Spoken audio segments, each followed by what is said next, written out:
everybody! Boom! Ayan, kamusta kayo dyan mga ka-59? Welcome back ulit sa akin channel, mga mamaster. Saan mang dako ng mundo kayo naroon, saludo po sa inyo. Welcome back mga ka-59 at salamat sa panonood sa aking munting tahanan.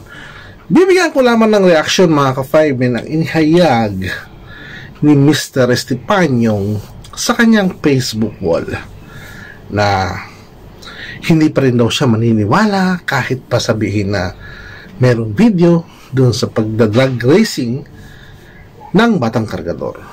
Ngayon mga ka-59, gusto ko lang i-elaborate ng husto kung bakit nga ba talaga yung pagmumotorsiklo ay sobrang delikado. Although alam ng karamihan na delikado, unang-una mga ka-59, dalawa lang ho ang gulong nito. Kung yun nga po yung 4 wheels na sakyan, pag na-aksidente, pwedeng mamatay ang driver or ang pasahero. Ano pa kaya itong motor? Pinaka-worst ay ganun din mga ka-59. Mawawalan ka ng buhay. Pinaka-mahina, pinaka-minor dito ay sugat, putok sa ulo, or maybe bali sa katawan, or baka sinasabing wala kang nararamdaman pero meron namang mga namumuundugo na sa bahagi ng iyong katawan. Kaya ganun po ito kadelikado. Ngayon Mr. Estepanyong, kung ayaw niyo pong maniwala sa sinasabi ni Tekjun na sinasabi niya meron siyang video at pinakita niya kay Lolo A at kay Ramil na nagda-drag race itong Batang Kargador, ikaw ba talaga ayaw mong tanggapin sa sarili mo o talagang ipinapakita mo yung pagiging konsentidor mo or konsentidor ninyo? In the first place mga ka-5 naks English yun na. In the first place mga ka-59, ilang taon ba si Batang Kargador nung binigyan mo ng motorsiklo ito? Sige, sabihin na natin pabida-bida ka. Gusto mo nang bigyan ng motorsiklo ang batang ito para ibakas sa lahat ng mga nagbigay ng regalo. Hindi ba naisip yung kakambal na disgrasya dito sa motorsiklo na ito? Pasalamat tayo dahil si Tekram, si Tekjun at lahat ng mga manalastas ay tinuturuan maging mabuti, maging disiplinado ang Batang Kargador. Pero yung mga time na yun ay hindi mo nakita at nakalimutan mo na. Dahil kung hindi inalagaang mabuti ng mga manalastas ang Batang Kargador, pagbigay mo ng motor, kung saan-saan pupunta yan. Maglalagalag yan. At hanggang sa natutunan ngang makipagkarera. Kasi nasabi mong lubak-lubak ang daan doon sa kinaroroonan nila, Ramil. Ang mga drag racer, sa pagkakaalam ko, at mga karerista, pupunta yan sa isang magandang lugar. Maghahanap ng venue, ika nga, para doon magkarera. At ang karera ng motor na ito ay hindi naman ganun kalayo. Mga ilang metro lang. May 100 meter o 200 meter yata. Hindi ako sure ha mga ka-59. Ang kinakarera nila. Pabilisan lamang, pagalingan ng technique. Ang problema, ang daming naaaksidenteng motor ngayon. Karamihan, kung inyong mapapansin, ang lahat ng mga naaaksidente ngayon ay ang mga automatic. Dahil yun ang uso ngayon sa atin. Kung hindi pa umuuso yung mga automatic na yun, although meron ng mga naaaksidente noon sa motorsiklo, kasi karamihan ng mga motor ng araw ay dikambya. Nung lumabas yung mga automatic, ayan, mas lalo nang dumami yung mga nadidisgrasya. Sana man lamang maisip mo dito, Estepanyong, na yung time na inalagaan ng mga manalastas itong batang kargador, dapat mong ipagpasalamat dahil nanatiling ligtas ang iyong pinakamamahal na batang kargador. Pinanatiling ligtas, tinuruan ng maayos, tapos ngayon sasabihin mo hindi ka pa rin maniniwala? Hindi ka ba talaga maniniwala o ayaw mo lang buksan ang mata mo para sa katotohanan?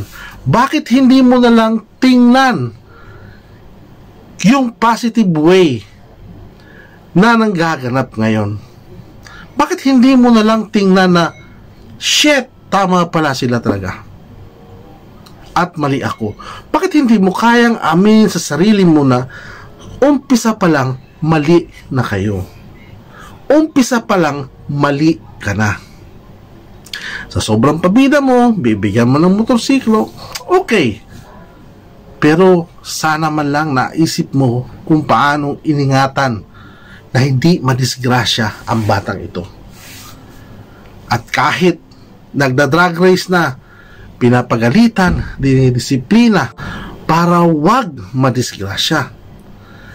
Sa palagay mo ba, Estepanyong, kung ang batang ito ay nadisgrasya, sino ang sisisihin nyo?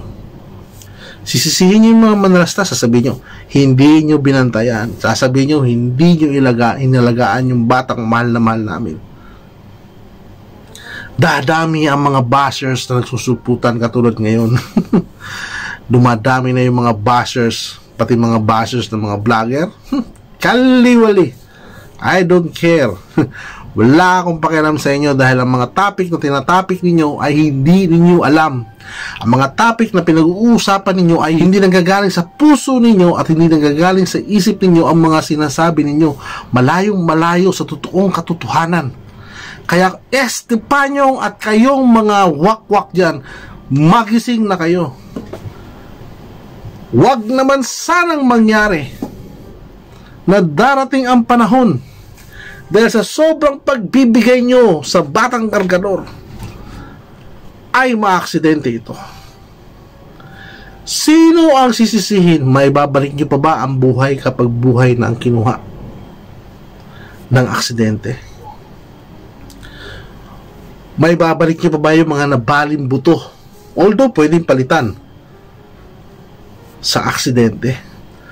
Itong mga sponsor na ito, kaya mga nagmamahal daw kuno sa batang kargador, ay patuloy kayang mandyan kapag na-aksidente ito.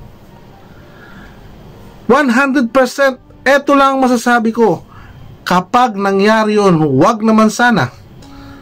Kapag meron mang masamang mangyari kay Dave, dahil sa sobrang pagbibigay nyo sa kanya, ang mga manalastas ang number 1 na dadamay at tutulong. Diyan lang kayo maniniwala at mamumulat kapag mayroon ng hindi magandang mangyari diyan kay kargador. Sa sobrang pagkukonsinti ninyo, sa sobrang pagbibigay nyo diyan, na halos pabida ang mga banat niya sa inyo, wag naman sanang dumating ang panahon na may mangyaring hindi maganda sa kanya. Hanggang saan kayo? Kay Ramil, Manalastas, at sa kanyang pamilya, sigurado na kahit hanggang sa kaapu-apuhan ni Dave ay hindi siya pababayaan ng mga ito. Sa inyo, hanggang kailan kayo nandyan sa kanya? Lalo na ngayon na hindi nyo naman nakuha ang lahat ng sponsor, which is yan yung original plan ninyo. Nakuhunin ang mga sponsor ni Dave. Magpaawa. Ang dami niyong mali na nagawa, mga ka-5-9. Itong mga wakwak na ito. Isa-isahin natin, babalik at babalik sa umpisa. Mali pa rin kayo. Dahil sa sobrang kayabangan ninyo, sa sobrang paghahangad ninyo, greedy ang tawag dyan, na inaakala ninyong magkakapera kayo. Ano ang purpose ng pagbibigay nyo ng lupa? Para bilhin yung mga katabi? Correct me if I'm wrong. Pero nagma-market ka, di ba? Nagma-market ka nga para ibenta yung mga katabi. Ginagamit mo lamang din si Dave. Kunwari, binibigyan nyo ng lupa para mag-market kayo. Oh, may bakante pa ba dyan? Uy, maganda yan. Dito na kami, malapit kay Dave. Diba? Yun ang paraan mo. Ha? Vienna sausage. Mga ka-5-9, muli. Ang motorsiklo, dadalawa lang ho ang gulong. Kung sino man ho may mga motor sa mga kamag-anak ninyo, payuhan nating full safety gear always. Hanggat maaari, full face helmet, jacket, gloves, at lahat ng mga protective gear para ligtas. At kung di maiwasan na ikaw ay mag-aangkas, paniguraduhin mo lamang talaga na ang pagpapatakbo mo ay dahan-dahan lang. Dahil kahit anong pag-iingat mo sa daan, yung mga kasama mo sa daan hindi marunong mag-ingat, madidisgrasya at madidisgrasya pa rin kayo.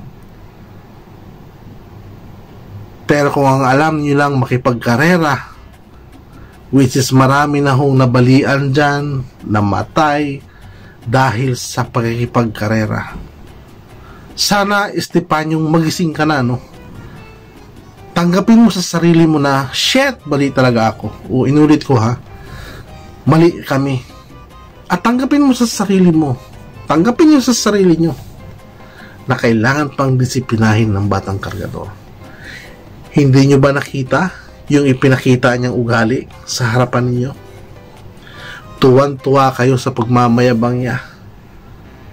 Pero dapat ikinokorek nyo yun. Duda ako na kahit isa sa inyo walang lumapit kay batang kargador o nakipag-usap para itama yung mga sinabi niya. Akala nyo tama yung ganun ginagawa sa inyo, ganun ang ginagawa sa harap ng camera. Masaya kayo kasi feeling nyo panalo na kayo. Pero sana naisip ninyo na pag hindi naayos yung ganyang ugali, 100% sa susunod kayo ang susuwagin nito.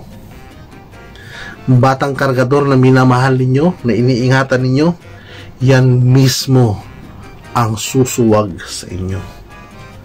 Dahil hinahayaan yung tumubo ng tumubo ang sungay niya hanggang sa nagsanga-sanga na at nagpilipilipit na. Kung hindi ninyo baguhin ang ugali niyan, kayo mismo ang titirahin yan. Maniwala kayo sa akin. Kung talagang magulang kayo, kung talagang may pinagkatandaan kayo, bilang sanang may pinagkatandaan at bilang sanang mga magulang kayo, sana turuan ninyo ng mabuting asal ang batang kargador na pinoprotektahan ninyo. Maraming salamat mga ka-5-9. Hanggang dito na lang muna ang ating video na ito mga ka-5-9. Mga ma'am, mga sir, muli sinasabi ko po sa inyo, ano man ang nababasa natin, ano man ang naririnig natin, pagsamasamahin natin ito ba ay may katotohanan o gawa-gawa lamang. Maraming salamat po. Boom boom! Ingat tayo mga ma'am, mga sir. Huwag po natin kakalimutan na magpasalamat sa araw-araw na buhay na ibinibigay ng dakilang lumikha. Maraming salamat po. Ingat po tayo.